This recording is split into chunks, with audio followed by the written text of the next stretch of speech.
പ്രിയപ്പെട്ട പ്രേക്ഷകരെ, നിങ്ങൾ അറിയണം, നമ്മളിത് സംസാരിച്ചുകൊണ്ടിരിക്കുന്ന സമയം കേരളത്തിലെ എല്ലാ സർക്കാർ സ്കൂളുകളിലേക്കും വേണ്ട 68 ലക്ഷം പാഠപുസ്തകങ്ങൾ പ്രിന്റിംഗ് പൂർത്തിയായി പ്രിന്റിംഗ് പബ്ലിഷിംഗ് ഹൗസ് അതാത് വിതരണ കേന്ദ്രങ്ങളിലേക്ക് എത്തിച്ചുകൊണ്ടിരിക്കുക. ഈ 13-ാം തീയതി, ഏത് 13-ാം തീയതി? മാർച്ച് മാസം 13-ാം തീയതി സ്കൂൾ പൂട്ടുന്നതിന് മുമ്പ് 68 ലക്ഷം വിദ്യാർത്ഥികളും ഈ ഫെബ്രുവരി 13-ന്, മാർച്ചല്ല, ഫെബ്രുവരി 13-ന്, അതായത് ഈ കൊല്ലത്തെ പരീക്ഷ എഴുതുന്നതിന് മുമ്പ് തന്നെ അടുത്ത കൊല്ലത്തേക്കുള്ള പാഠപുസ്തകങ്ങൾ തയ്യാറാണ്. മുഴുവൻ പാഠപുസ്തകങ്ങളും അച്ചടിച്ചു കഴിഞ്ഞിരിക്കുന്നു. ഈ സർക്കാരാണോ വേണ്ട എന്ന് പറയുന്നത്? പകരം ഏത് സർക്കാരാ വരണമെന്ന് പറയുന്നത്?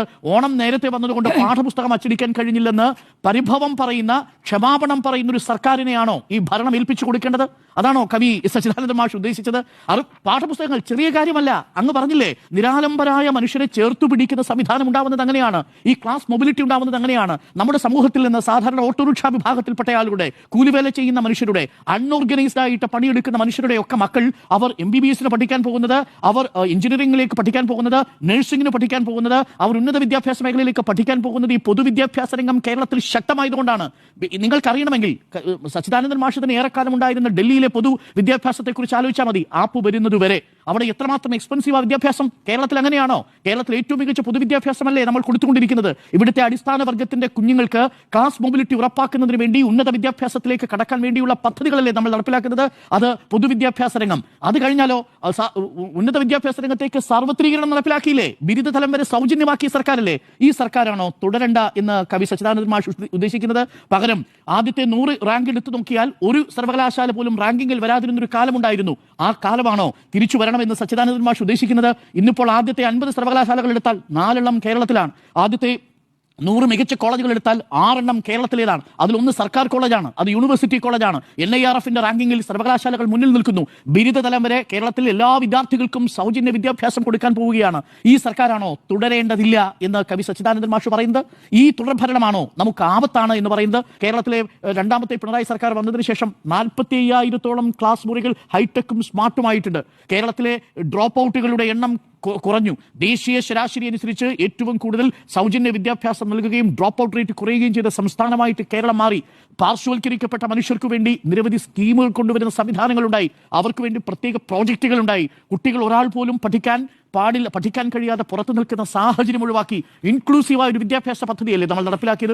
ഇത് വിദ്യാഭ്യാസത്തിന്റെ കാര്യം മാത്രം. ആരോഗ്യ മേഖലയിലേക്ക് വരൂ. ആരോഗ്യ മേഖലയിലേക്ക് വന്നാൽ ആരോഗ്യ മേഖലയിൽ ചികിത്സാ ചെലവ് എത്രമാത്രം കുറയ്ക്കുന്നു? ഈ കേൾക്കാത്ത ശബ്ദങ്ങളെ കേൾപ്പിക്കുന്നു എന്ന് പറയുന്ന കാര്യമുണ്ടല്ലോ. മനുഷ്യർക്ക് ജീവൻ കൊടുക്കുക, അവനെ രോഗവുമായിട്ടുള്ള യുദ്ധമുഖത്ത് നിൽക്കുമ്പോൾ പിടിച്ചവനെ തിരികെ കൊണ്ടുവരാനുള്ള ശേഷി കൊടുക്കുന്ന ഒരു സംവിധാനം ഉണ്ടാവണം. ഇന്ന് നമ്മൾ സംസാരിക്കുന്ന ദിവസം ഞങ്ങളിരിക്കുന്ന ഈ റിപ്പോർട്ടറിന്റെ സ്റ്റുഡിയോയുടെ തൊട്ടടുത്താണ് കൊച്ചിയിലെ ക്യാൻസർ സെന്റർ ഉദ്ഘാടനം ചെയ്തത്. 370 രോഗികൾക്കാണ് ക്യാൻസർ സെന്ററിൽ ഇനി ചികിത്സിക്കാൻ കഴിയുക. 12ഓളം ഓപ്പറേഷൻ തിയേറ്ററുകളാണ് അവിടെ തുറക്കാൻ പോകുന്നത്. കല്ലിട്ടു പോയതേ ഉള്ളൂ. ഇന്ന് ഈ കാണുന്ന രീതിയിൽ അത്യാധുനിക സംവിധാനങ്ങളോടുകൂടി തിരുവനന്തപുരത്തെയും കോഴിക്കോട്ടെയും ക്യാൻസർ സെന്ററുകൾക്ക് തുല്യമായ രീതിയിൽ ഒരു മികച്ച ക്യാൻസർ ഗവേഷണ കേന്ദ്രം ഇന്ന് തുറന്നിരിക്കുകയാണ്. ഈ സർക്കാരാണോ വേണ്ട എന്ന് പറയുന്നത്? ആരോഗ്യ മേഖലയിലേക്ക് വന്നാൽ നോക്കൂ, 42.5 ലക്ഷം പേർക്ക് എവിടെ നിന്നാണ് നോക്കൂ, 28 ലക്ഷം പേരിൽ നിന്ന് 42 ലക്ഷത്തിലധികം ആളുകൾക്ക് സൗജന്യ ചികിത്സ ഉറപ്പാക്കിയ സർക്കാർ.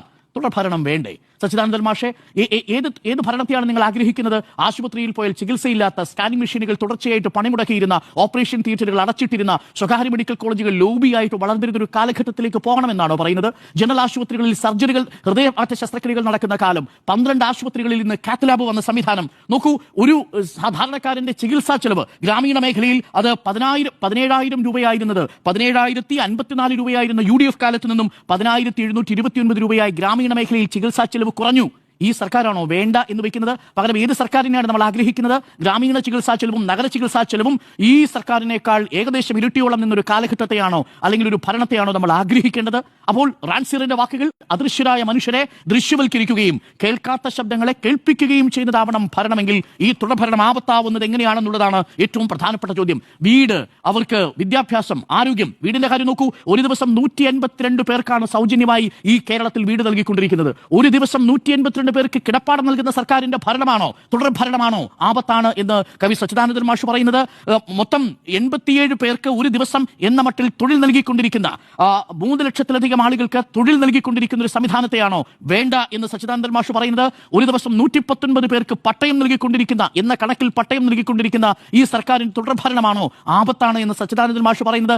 എങ്ങനെ നിങ്ങൾ തുലാസിൽ തൂക്കി നോക്കിയാലും നോക്കൂ, ഒരു സർക്കാരിനെ വിലയിരുത്താൻ നിങ്ങൾ ഭരണത്തിന്റെ മികവ്, വികസന പദ്ധതി, ഏകദേശം 90,000 കോടിയുടെ കിഫ്ബി വികസന പദ്ധതികൾ, അതിൽ തന്നെ സ്റ്റാർട്ടപ്പ് പദ്ധതികളുടെ ഭാഗമായിട്ട് വരുന്ന 7,400 കോടി രൂപയുടെ സ്റ്റാർട്ടപ്പ് പദ്ധതികൾ, അന്തർദേശീയ മേഖലയിൽ വേൾഡ് എക്കണോമിക് ഫോറത്തിൽ നിന്ന് പോലും നിക്ഷേപം സ്വീകരിക്കുന്ന വ്യവസായ സൗഹൃദ ഇൻഡെക്സിൽ 1ാം സ്ഥാനത്ത് നിൽക്കുന്ന സർക്കാർ, ഈ സർക്കാരിന്റെ തുടർഭരണമാണോ ആപത്താണ് എന്ന് സച്ചിദാനന്ദൻ മാഷ് പറയുന്നത്? മാഷ് ഒരു കാര്യം കൂടി മാത്രം ചോദിച്ചോട്ടെ, ഈ തുടർഭരണം ആപത്താണെങ്കിൽ 1ാം EMS സർക്കാരിന്റെ കാലം ആ തുടർഭരണം ഇല്ലാതെ പോയതാണോ മാഷ് ആഗ്രഹിക്കുന്നത്?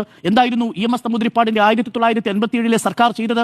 അത് ചെയ്യാതെ പോയത് വിമോചന സമരം വന്നത് കാരണം അന്ന് മിച്ചഭൂമിയുടെ വിതരണം പൂർത്തിയാകാതെ പോയി. ആ സർക്കാർ അന്ന് അധികാരത്തിൽ തുടർന്നിരുന്നു പൂർത്തിയാക്കിയിരുന്നുവെങ്കിൽ മിച്ചഭൂമിയുടെ വിതരണം പൂർത്തിയാക്കുമായിരുന്നു. അതിനുശേഷം എന്ത് സംഭവിച്ചു? കണക്കുകൾ പറയുന്നു. ഇടതു സഹയാത്രികനായ ഗോപകുമാർ എന്ന് പറയുന്ന ഒരു കാര്യമുണ്ട്. 1957 മുതൽ 59 വരെ മാത്രം തുടർന്ന EMS സർക്കാരാണ് ഒരുപക്ഷെ ഐക്യ കേരളത്തിലെ ഏറ്റവും പ്രധാനപ്പെട്ട വിപ്ലവകരമായ മാറ്റങ്ങൾക്ക് നിയമസഭയിലൂടെ തുടക്കം കുറിച്ചത്. ആ സർക്കാരിനെ താഴെയിട്ടത് എന്തിനു വേണ്ടിയാണ്? വിമോചന സമരത്തെ അംഗീകരിക്കുന്നുണ്ടോ സച്ചിദാനന്ദൻ മാഷ്? തുടർഭരണം ആപത്താണെന്ന് പറയുമ്പോൾ ആ EMS നമ്പൂതിരിപ്പാടിന്റെ സർക്കാർ 62 വരെ ഭരിച്ചിരുന്നെങ്കിൽ 1960 മുതൽ 63 വരെ ഏകദേശം 4 ലക്ഷം ഹെക്ടറിലേറെ ഭൂമി കൈമാറ്റത്തിലൂടെ ഇവിടുത്തെ ഭൂവുടമകൾ സ്വന്തമാക്കില്ലായിരുന്നു. അതിന്റെ അർത്ഥം ഈ മിച്ചഭൂമി വിതരണത്തെ പൂർണ്ണമായിട്ടും അട്ടിമറിക്കാൻ വേണ്ടി ഭൂവുടമകൾ 3 വർഷം കൊണ്ടാണ്, കണക്കുകൾ പ്രകാരം 1960 മുതൽ 63 വരെയുള്ള 3 വർഷക്കാലമാണ് ഈ ഭൂമി മുഴുവൻ അവരുടെ പേരിലേക്ക് മാറ്റി ക്രയവിക്രയം ചെയ്തത് നിയമത്തിൽ നിന്ന് രക്ഷപ്പെടാൻ. അതായത് മിച്ചഭൂമി വിതരണത്തെയും ഭൂപരിഷ്കരണത്തെയും അട്ടിമറിക്കാൻ ഈ സംവിധാനത്തിന് സാധ്യത കൊടുത്തത് വിമോചന സമരമാണ്. സച്ചിദാനന്ദ മാഷ് വിമോചന സമരത്തെ പിന്തുണയ്ക്കുമോ? ആ സർക്കാർ തുടർന്നിരുന്നുവെങ്കിൽ കേരളത്തെ ഒരുപക്ഷെ EMS നമ്പൂതിരിപ്പാടിന്റെ സർക്കാർ 1957 മുതൽ 62 വരെയും 62 മുതൽ 67 വരെയും മാറിയിരുന്നെങ്കിൽ നമ്മൾ 63 വരെ കാത്തിരിക്കേണ്ടി വരുമായിരുന്നോ? ഈ കൊല്ലം അല്ലെങ്കിൽ കഴിഞ്ഞ പിണറായി സർക്കാർ 2ാം LDF സർക്കാർ വന്നതിനു ശേഷം കേരളത്തിൽ അദൃശ്യരായ മനുഷ്യരെ ദൃശ്യവൽക്കരിക്കുന്നതിനുള്ള ശ്രമങ്ങൾ ഉണ്ടായില്ലേ? ഉണ്ടായി. അതാണ് അതിദാരിദ്ര്യ നിർമ്മാർജ്ജനം. ആ വലിയ പദ്ധതി സർക്കാരിന്റെ ഒരു വലിയ എഫേർട്ടായിരുന്നു, വലിയ ഏകോപനമായിരുന്നു. റവന്യൂ വകുപ്പ്, ജലഗതാഗത വകുപ്പ്, സിവിൽ സപ്ലൈസ് വകുപ്പ്, പഞ്ചായത്ത് തദ്ദേശ സ്ഥാപന വകുപ്പ്, KSCB, അങ്ങനെ ആരോഗ്യ വകുപ്പ്, അങ്ങനെ കേരളത്തിലെ എല്ലാ വകുപ്പുകളും കേരളത്തിലെ അതിദരിദ്രരായ മനുഷ്യരെ 16,000-ലധികം ആളുകളെ നേരിട്ട് കണ്ട് അവരെ അതിദാരിദ്ര്യത്തിൽ നിന്ന് മുക്തരാക്കുക. ദാരിദ്ര്യമുക്തമല്ല, അത് മറ്റൊരു ആശയമാണ്. അതിദാരിദ്രരായ അങ്ങേയറ്റം നിരാലംബരായ മനുഷ്യരെ ഉയർത്തുകയും അവരെ കണ്ടെത്തുകയും ചെയ്യാൻ നടത്തിയ ശ്രമമല്ലേ ഇറാഖ് റാൻസിറിന്റെ ഭാഷയിൽ പറഞ്ഞാൽ അദൃശ്യരായ മനുഷ്യരെ ദൃശ്യവൽക്കരിക്കുന്നത്? അപ്പോൾ എന്തുകൊണ്ടാണ് ഒരു തുടർഭരണം വേണ്ടാത്തത്? അതിദാരിദ്ര്യമുക്തമാക്കിയ കേരളത്തിന് ഈ സർക്കാരിനെ അർഹിക്കുന്നില്ലേ എന്നുള്ളതാണ് പ്രധാനപ്പെട്ട ഒരു ചോദ്യം. 2, പാവപ്പെട്ട മനുഷ്യരുടെ ശബ്ദങ്ങളെ കേൾപ്പിക്കാൻ വേണ്ടി നമ്മൾ ശ്രമിച്ചപ്പോൾ നോക്കൂ, എന്താണ് കേരളത്തിന്റെ പ്രത്യേകത? നമ്മൾ വളരെ പെട്ടെന്ന് തന്നെ സംസാരിക്കേണ്ട ചില കാര്യങ്ങളുണ്ട്. ഈ അദൃശ്യരായ മനുഷ്യരെ കുറിച്ച് പറയുമ്പോൾ സർക്കാരിന്റെ നേട്ടങ്ങളെക്കുറിച്ച് പറയുകയാണെന്ന് ചിലർക്കെങ്കിലും വിമർശനം. നേട്ടങ്ങളെക്കുറിച്ച് പറയണം, കാരണം ഒരു തുടർഭരണം വേണ്ടതില്ല എന്ന് കണ്ടെത്തുന്നത് ഇറാഖ് റാൻസിറിന്റെ വാക്കുകളെ ഉദ്ധരിച്ചുകൊണ്ടാണ്.